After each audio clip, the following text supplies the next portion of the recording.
City of Stevens Point Public Protection Committee meeting, recorded Monday, June 10, 2019.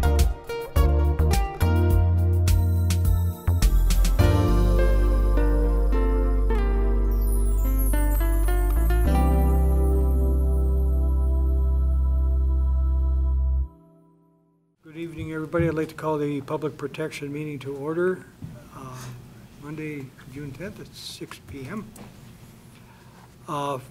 We'll move right to item number 1. Appeal of notice service charge for property maintenance violation, 900 Union Street, and B is 1000 Union Street. We'll take the 900 Union Street first. Is there anyone here claim ownership to this appeal? No one out in the hall? Nobody out in the hall? Thank you. You read the memo and stuff and saw the photos in the paper, so what are your wishes? I have a few just clarifying questions I would like to have. Who would you like to have answer this? Michael.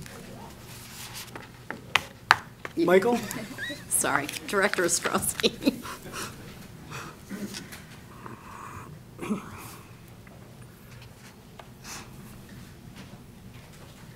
Hi, thank you, Director. Yeah. I just had a couple clarifying things I needed to ask. Usually when there's a letter that's sent out to the person that has a violation, is that true with snow removal, or is that just it's 24 hours and if it hasn't been done, it just Snow happens? removal per our ordinance is 24 hours for areas that don't have a boulevard, or that do have a boulevard. That's per ordinance, and no letter is sent out because of the emergency situation. And then if you don't have a boulevard, then it's 48 hours. Okay. That was my first question, and thank you, because that's what I was assuming, because it wasn't the form letter that normally we see in the packet. So my second question is that I understood the date was on the 12th, which was a Friday, and it ended in the morning, 7 a.m., 7:30 a.m., before the snow had stopped. My question is that that was a Friday, so I can understand. So Saturday, Sunday, Monday afternoon was when Larry was sent out. The question is on that first picture for the house at 900 Union Street, the first picture shows snow, and I'm asking, I don't know what date that was. Was that prior, right before Larry's Helping Hands was going to plow it? Correct, that would have been when Mark took the picture. Okay, because I wasn't sure. I just wanted to make sure. So the person had said that they were frustrated because there wasn't barely any snow left because it had melted, but obviously there is, because you can see foot marks, and it's enough of a depth there that it should have been still cleared even if it was warmer weather 3 days later to have it done. So thank you. That clarifies the questions I had. Thanks. Thanks, Director. Alderperson? I have a question too, actually about this one and the next one. They're both on Union Street, I believe. And they Correct. both are in regard to snow removal. Are there boulevards at both of these places? Do you know? So the area at 900 Union Street, there is. Looks like And it. then also, I believe, with 1000 Union Street, Yes. there's a small Yes, it boulevard area as well. looks- As you can see in the pictures, That's there's right. a boulevard on both of them. Yep. That's right. I think both of the people, or at least one of them, were concerned about the fact that they had to remove the snow after it was plowed up onto their sidewalk, which means that it was thrown through the air and onto the sidewalk and over the boulevard, it looks like. I don't know if this is, it's a related problem perhaps, but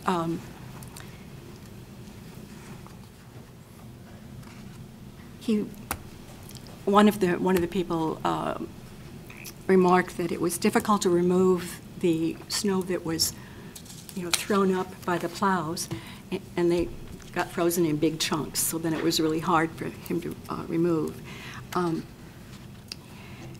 It's something I'm going to talk with Public Works about, because I've had constituents complaining about the snow being, thrown up on the sidewalks. Does that concern you at all in these matters? It's common throughout the entire city, and that's why when a boulevard does not exist, you have a longer time period to address that. You know, you look at properties along Division Street, Michigan, I mean, that have sidewalks abutting right off the Pretty curb. close, yeah. They get hit quite hard. This area, you know, we typically don't have many appeals to this area, so most of the area is clear. And looking at the pictures, it doesn't even look like it was attempted to be removed. Yeah. Okay, thank you. Thank you, Michael. Mayor, you had a comment? Well, I was just going to say that. I mean, that's why we have our neighborhood improvement coordinator take a picture of the violation. Because things could change. I mean, a car could be on the grass now, and 10 minutes later, it could be gone. So you take a picture of the violation when it happens, Right. and then you write the order. If you look, we're only talking about 900 Union at this point. I don't see anywhere where, A, it looks like the sidewalk is covered in snow from the plow, and B, I don't see any place where it looks like there was even an attempt. I see footprints in the snow. Right. There's clearly no snow thrown from the plow on the Portage Street side. There may be a little on the Union Street side, but I don't see any place where it was even attempted to shovel, and that was the point. Then, after the violation is corrected, that's where you see the second picture, and that's pretty typical on all of the violations that we have. You'll get a before and after picture, so if something like this does come up, we have the proof to show what happened. Yeah. I have a question for Director Ostrowski. It noted in both of the appeals today that a citizen complaint was generally made for Union Street. In the future, would we be able to see those complaints as part of the memos regarding? If it's written, I can provide that. Because I think that's something too where, you know, citizens can also complain about Church Street, and then it's like, well, when do you go down the entire thing, and is it, you know, Church Street is quite a long corridor. And then with regards to this individuals, I mean, these pictures don't necessarily demonstrate that somebody didn't try to attempt it. If you were an elderly person, maybe you really just got out your door, tried to lift a few, and really couldn't make it past that. So I think that judging from one before picture, any attempt to remediate the situation is probably inadequate. Okay. I would like to also say, though, in some of these pictures, that when you look further down on other properties, they are shoveled. And so we have to do ordinances that cover the city and not as an individual issue. When something happens or it's elderly, that's why, you know, I know there was a guy that was going around our whole area doing them for people because he was concerned, and he was offering it on Facebook free, you know, to come and bring his truck and do it for anybody that was elderly and couldn't do it, and I thought it was wonderful.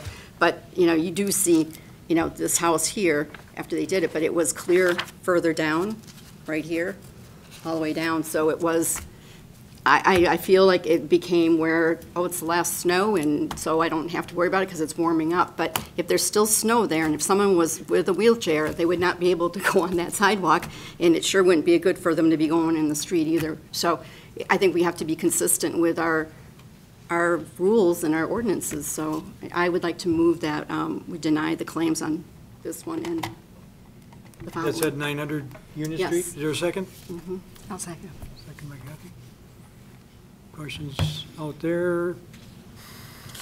Melissa?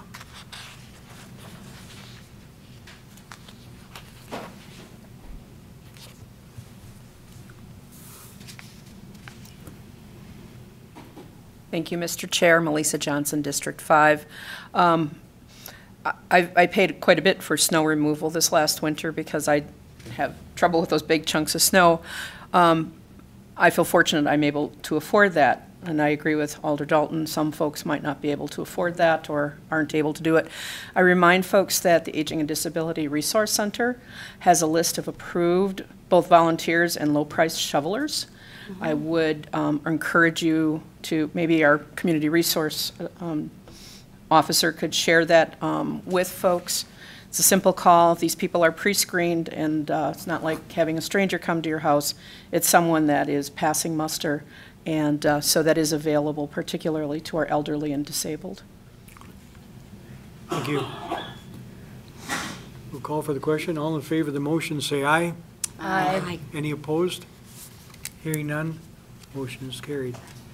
Is there anybody in the audience from 1000 Union Street? Nobody on the hall, I'm sure. Unless they walked in late. Clerk is going to check.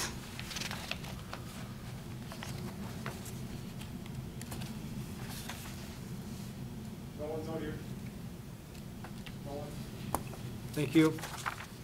Oh, I do have to make mention, the chairman of this committee is Mary Kneebone. I am not Mary Kneebone.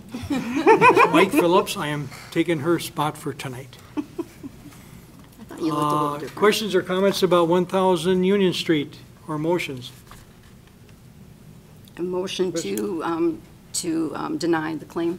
Okay, motion to deny. Is there a second? Okay. Second. Alderperson Dugan? Thank you. Roll call for the question. All in favor of the motion, say aye. Aye. Any opposed? Hearing none, motion is carried. Item 2 on the list, license list, new operators, bartenders licenses, and 2-year operator license renewals. I think we can do these all at one time. A and B. You saw them in there. Any motions? Move for approval. Thank you. Is there a second? Yes. Second? Moved and seconded to approve. Comments out there? Seeing none. All in favor of the motion, say aye. Aye. Any opposed? Hearing none, motion is carried. Item 3, renewal Class B beer and Class C wine for Euros and Bodego of Stevens Point, Inc., for Hibachi, Euros and Kebab House, Main Street. And I guess Main Street, Stevens Point, Megan Tetzoff, agent for licensing period for July 1, 2019. Comments, questions, motions? Move for approval, the renewal of the Class B beer and Class C wine license Second, And operators? and operator. operators. I will second that also. And I'd like to ask if the, Alderperson Nabel, seconded. and I'd like to ask Chief Zenner if he has any objections or issues that he has concerns about with any of these listed people. I can For call him. renewing. I can call him if you like. Oh, wait, Marty. No, I said Zenner, Skiba, sorry. That's Chief, quite he all said- right. Surprise to you, you're not the chief anymore. Skiba. Frequently when we're standing, That comes at a later Zenner meeting. took over. Sorry didn't about think that. I'd find out at a committee meeting. Jeez, sorry about that. No, quite all right, quite all right. No, actually, again, all of these go through effectively a vetting process. Again, we look at any prior contacts we have had with individuals or licensed premise before they come to committees. Great, thank you. So, Okay. That's all your questions? So we have a motion on the floor, and I second it. seconded. We'll call for the question. All in favor of the motion, say aye. Aye. Aye. Any opposed? Motion is carried. Item 4, Class B combination beer and liquor license for Econo Lodge, 5110 Main Street, Stevens Point, beginning July 1st. I don't know how to pronounce that first one, so can you help me out, Mayor? A tithy? Gesundheit. You set me up for that one, buddy. Okay. Are we doing both of them at the same time? No, we'll do 4. Okay.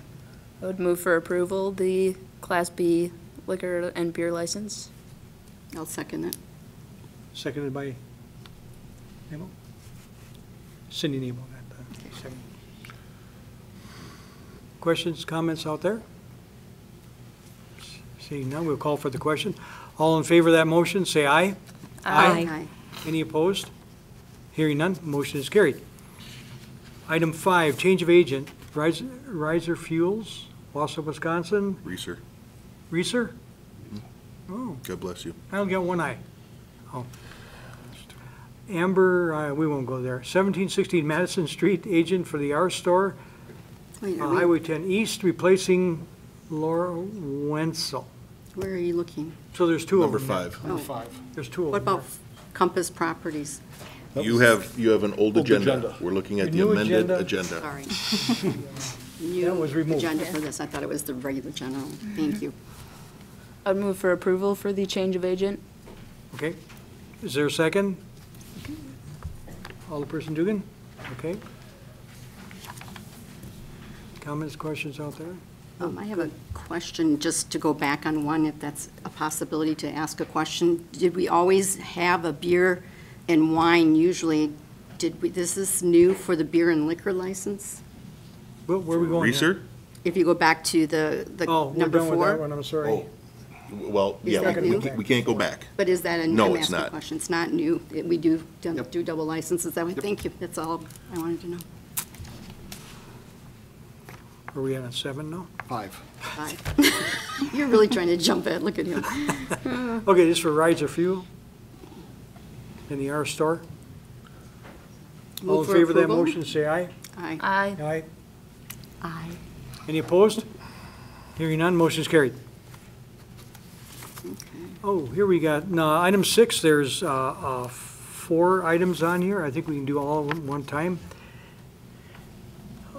KI Mobility Summer Carnival at Piffner Park, St. Paul's Church Picnic.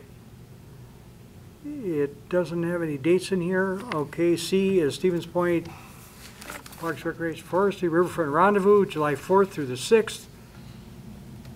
And it's asking for a closure for a section of Crosby Avenue. I think that's kind of a usual event there, closing that. D, Stevens Point Alliance 4th of July Parade, which is on July 4th.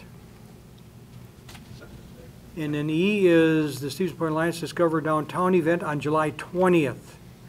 That's a request also of closing part of Main Street. I guess, what are your wishes? I move Key Mobility is June 22nd. Key Mobility, and June the 27th. Parish Picnic is August 25th. Thank you. Get that? August 25th? Got it. I move to, Mr. Chair? go ahead. Yeah. Hello? Yeah, I have a question about Key Mobility. See, it's a carnival event, and for about 400 people, I think, they estimate. Is that for their staff? It's their staff picnic, It's yes. their corporate picnic, okay. And I noticed their map, and they'd like, part of Crosby, I understand that. But going over to the river, does that include the path that's open to the public? This is only a road closure. It's only the road closure, and there isn't going to be any closure of the Nope. path? Absolutely not. So it's available to the public? Okay. I'd like to move to approve all 5 of the special event road closure requests. And second? Second by Alderperson Dalton. Comments, questions out there? Seeing none, we'll call for the question. All in favor of the motion, say aye. Aye. Aye. Any opposed? Hearing none, motion passes. Discussion and action on a change of polling place for District 5 and District 7, Ordinance Amendment Chapter 15.03. Paul, maybe you want to explain this a little bit here? Both District 5 and District 7 have been housed at the National Guard Armory on Jefferson Street for the last several years. Due to a change in security procedures and protocols for the National Guard Armory, they are unable to keep that door unlocked at all during any time of the day. So we'd have to have somebody stationed at the door to let people in and out throughout an election day, which is not practical. Spoken with Chief Skiba, we will have the use of this room for District 5, which is the old Jefferson School polling location. There is not a building that's accessible within the district, which is why it's been over at District 7 polling place at the National Guard Armory, and this is one of the closest buildings we can that's publicly available that is accessible. And then for District 7, it will be the former Redeemer Lutheran Church, Beloved Community Church by Fleet Farm, which is within District 7. Alder Kneebone contacted the church. We had a meeting out there with myself, Alder Kneebone, and the Chief Inspector for District 7, and that will work wonderfully. And that is accessible as well. Thank you. Thank you. Any other comments, questions, motions? Yeah, President Johnson. Oh, President Johnson?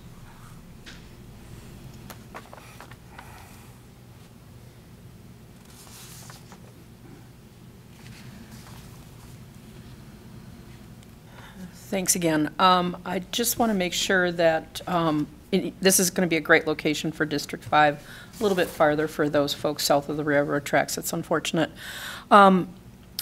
If I'm particularly concerned, like a November election for a national election, so 2020, if this room, if we start getting queues and thinking about how far we can queue people, because that's going to be a biggie, I'm pretty certain.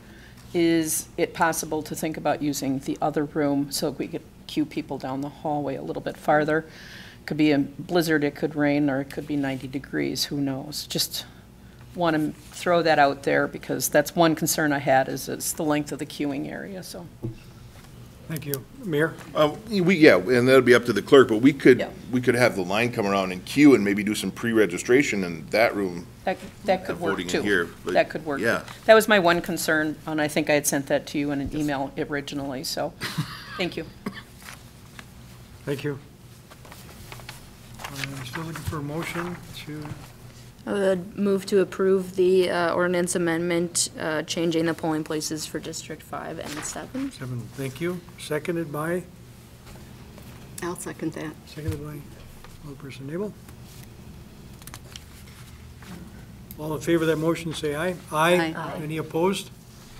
Hearing none, motion is carried. Item 8 is discussion action ordinance amendment, Chapter 9, Traffic 9.05, parking limits. You saw the memo and in your packets, comments, questions, motions.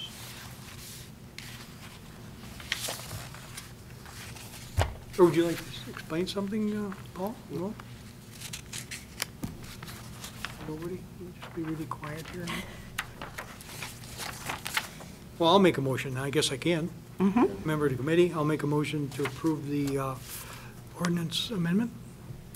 Seconded by Alderperson Dugan. Any other comments from the audience? Seeing none, we'll call for the question. All in favor of that motion, say aye. Aye. Any opposed? Hearing none, motion is carried. Item 9,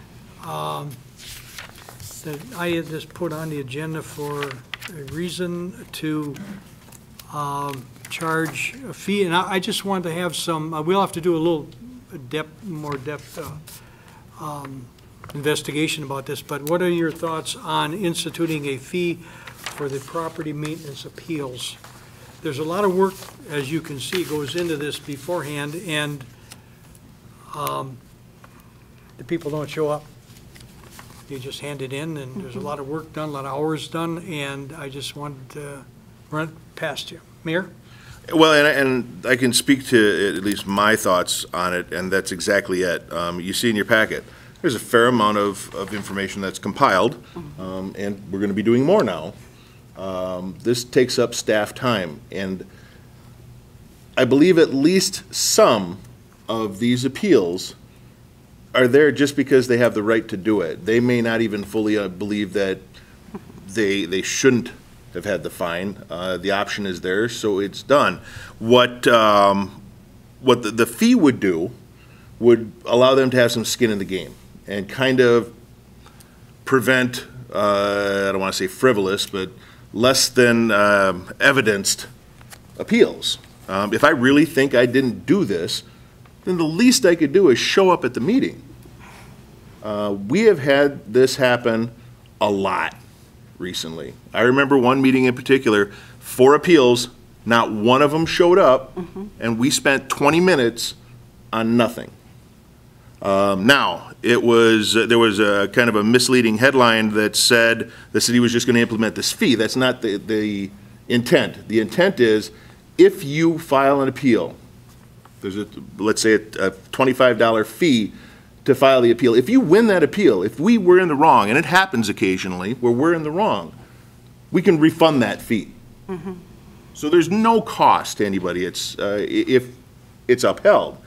But if it's not, and you appeal and you don't show up, or it's completely unfounded or unevidenced, then at least we can recoup some of that staff time and resources, the paper that is used to print all these things, the staff time to staple them together, to try and make the city whole again.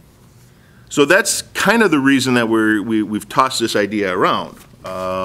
It happens in other places. I said I used to, fish tournaments professionally, fishing tournaments, and that was the thing. If I thought someone else violated the rules, you could appeal to this commission, but it would be $100. And if it was found out to be true, then you'd get your $100 back. Again, it allows you to take some ownership of it, and that's my philosophy. I think we should implement a fee that's refundable if you are successful. Okay, thank you. What are your thoughts? Yep. Alderperson Dugan? Can we, or are we prevented from requiring people to show up to defend themselves? We can't do that. Chief Zenner, what do you say? No.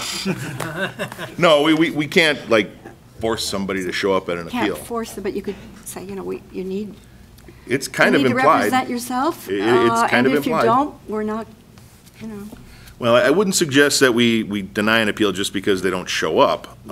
You deny an appeal or uphold an appeal based on evidence, but it certainly helps to be there to state your case. yes, it certainly does, or have someone do it for you. Yeah. Logan, you walked up there for a reason, I bet. Yeah, so, no, we can't summons people in. It's not a Yeah, court. it's called summons in this case.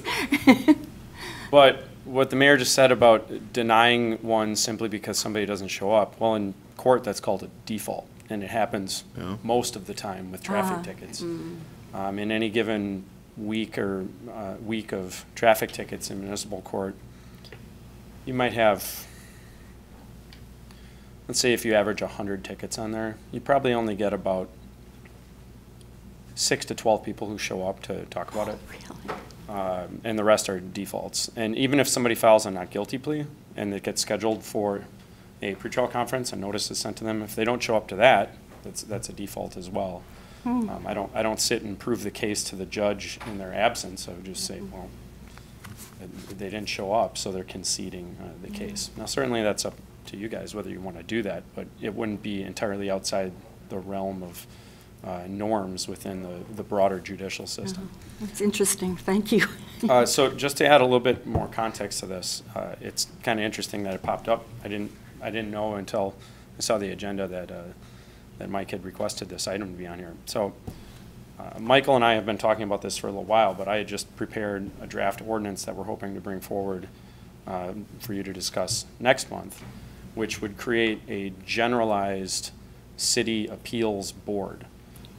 So that's something that there's a little lesser known chapter of the statutes, it's chapter 68. We're used to looking at 62 and 66 for most municipal matters. Chapter 68 is the state administrative process statute for municipal matters. So essentially,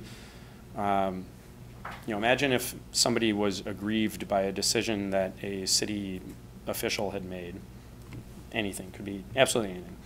If there's no process for appeal written into the ordinances, then you would automatically look to this statute and the process that's contained within there.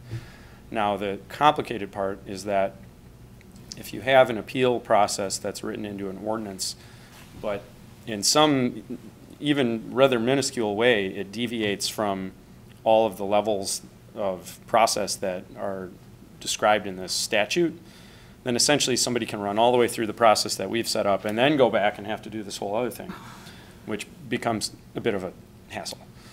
So there's a provision in there that says that municipalities can opt out of being covered by that chapter of the statutes, and many cities have done that. So essentially what they do is they say, we hereby, by resolution, City Council are opting out of Chapter 68, and then you have your own appeals system that mirrors the requirements of that chapter.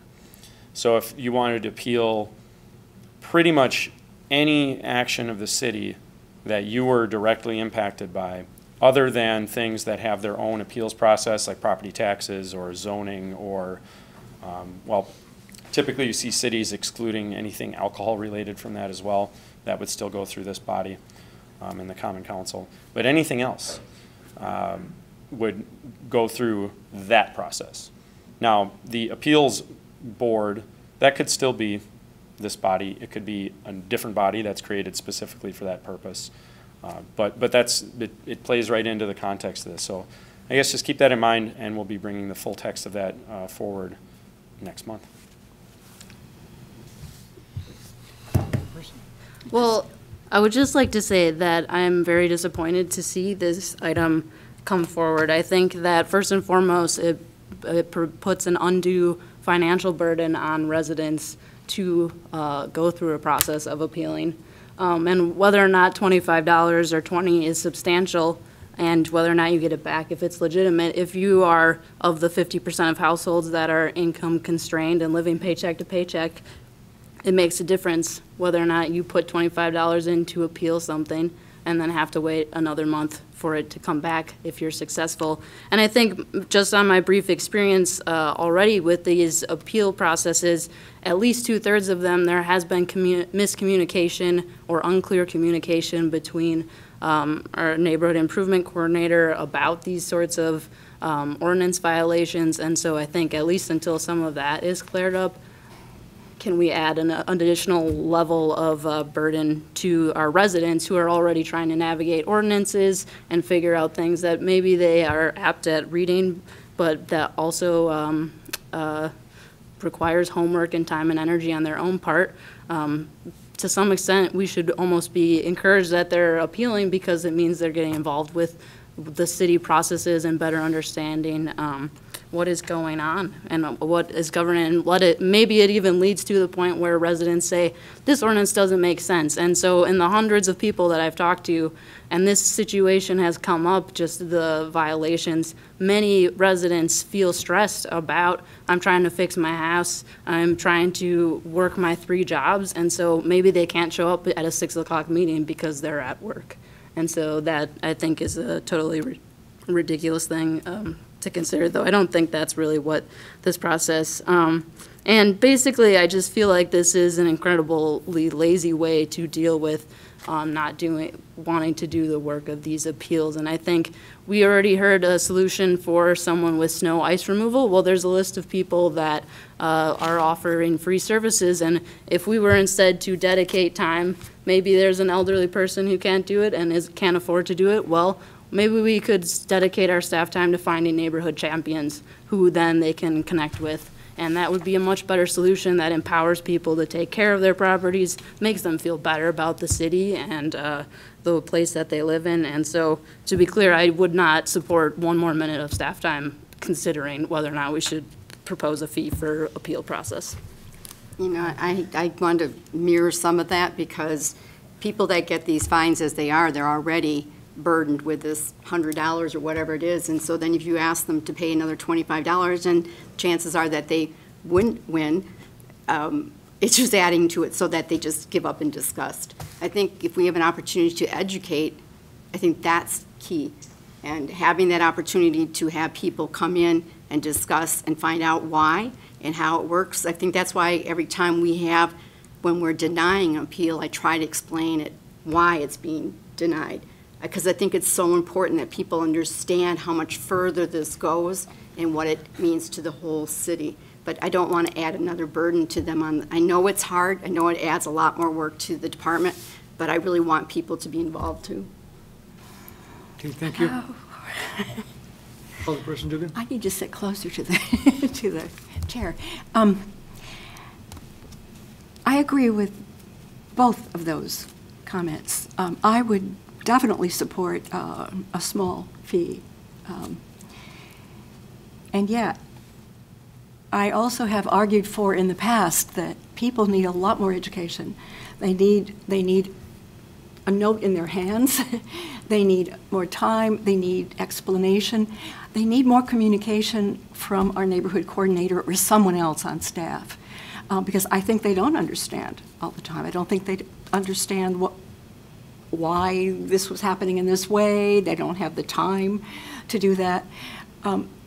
Perhaps we need a little bit more time for people just to get our communication. But I also think that I want to see people here if they're going to appeal. And that small fee might bring them here. Okay, thank you, Mayor. So Alderperson Dalton comes up with some interesting thoughts, because financial implications are usually the best way to incentivize somebody, but maybe somebody can't afford this. The idea that Attorney Beveridge brought up about default judgment, maybe we could institute a policy that, and put it right on the appeal form, that if you are unable to show up for your appeal or don't show up for your appeal, by default, it will be denied. But another idea occurred to me because of the timing. Yeah, not everybody's able to make a 6 o'clock Monday meeting. No. Maybe we could pull the burden away from public protection and create an appeals committee that could meet at times maybe scattered. Maybe one day it's at noon, one day it's at 4 o'clock. And they could meet even more than once a month if need be, to hear the appeals. And then that committee could take all of the appeals. But those are interesting ideas to explore. Yeah. Okay, thank you. And the reason I put it on the agenda was to get the discussion started, and That's a good idea. we come up with something to do. And now with that, all I know is if you got to hit them in the pocketbook. People learn lessons when you hit them in the pocketbook. If you don't, it seems to not hit anybody. I think that's enough information we got here. Move forward. There's no action required for this. I would just like to add, I guess, that I don't think everybody is financially motivated. One, I would say that because I'm a farmer, and so if I was more financially motivated, I'd probably pick a different profession. And so, For the big bucks. but also I think that, to be clear, in case I wasn't, because I don't think Alder Dugan reflected my comments, that I would not support this fee at all. And I think stepping back away from the staff time that is being allocated to do this, maybe we should look at how those property maintenance violations are occurring, and basically the system is set up to disproportionately reflect people who are probably in lower income brackets because the likelihood of them maybe not maintaining their property is. And so I would much rather see, and I've talked to Director Ostrowski and Mark Cordes about this, more staff time towards empowering people, connecting them with resources, as opposed to creating another system where a struggling resident may be reminded by the city that they are a resident of that they are inefficient and not enough. Mr. Chair? Yes. I am in a district without very many indigent people or people with money problems. And there are a number of property maintenance violations there. And Mark Cordes and I are talking about it all the time. So it's not just in particular neighborhoods with particular sorts of people. We have pretty good-sized lots. People are parking all over the place. People are not always keeping their places up. And it doesn't have a lot to do with money. It may in some places. Right. So, but those people, interestingly enough, would definitely be motivated by money. So if we asked them to come, they would come for $25. Okay, thank you. President Johnson?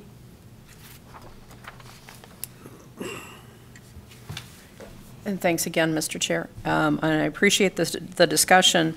A couple of points. I remember distinctly when we talked about hiring the community improvement coordinator, one of the things that we had talked about was really being a resource to the community, helping them. There is a serious lack of connection between our community, what the ordinances are.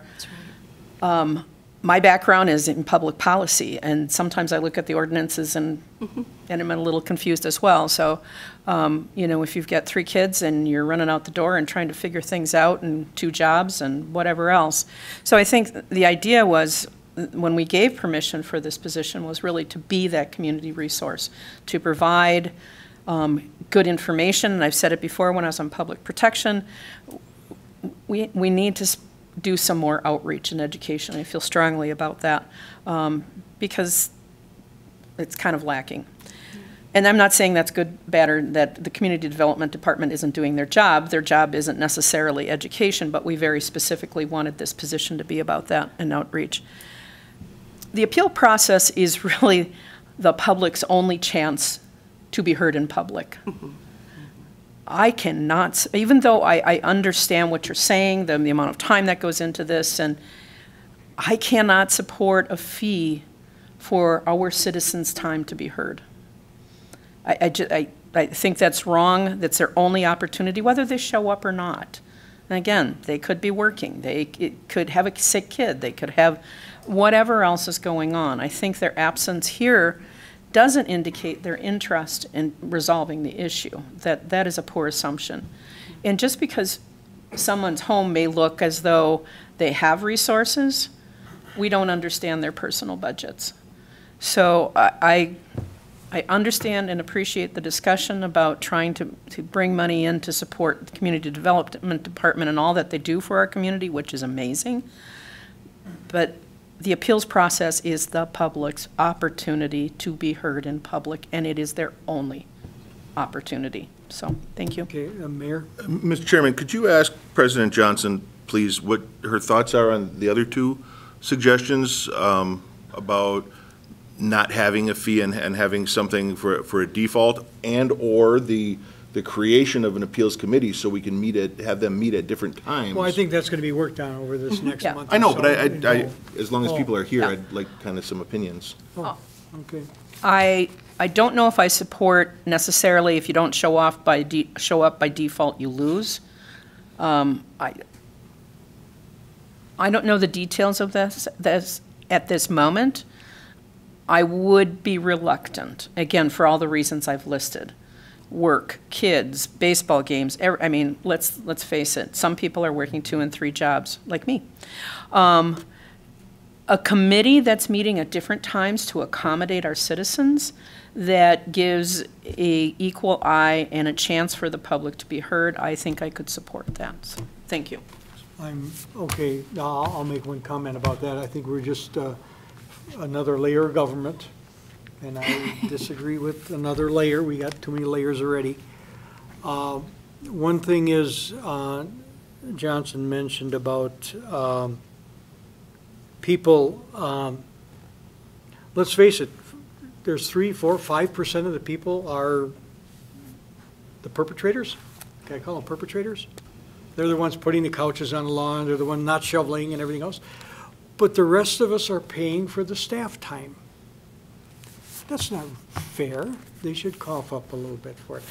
I think that's enough discussion. Let's adjourn the meeting. We're adjourned at 7:44. 6:44. I'm sorry, 6:44.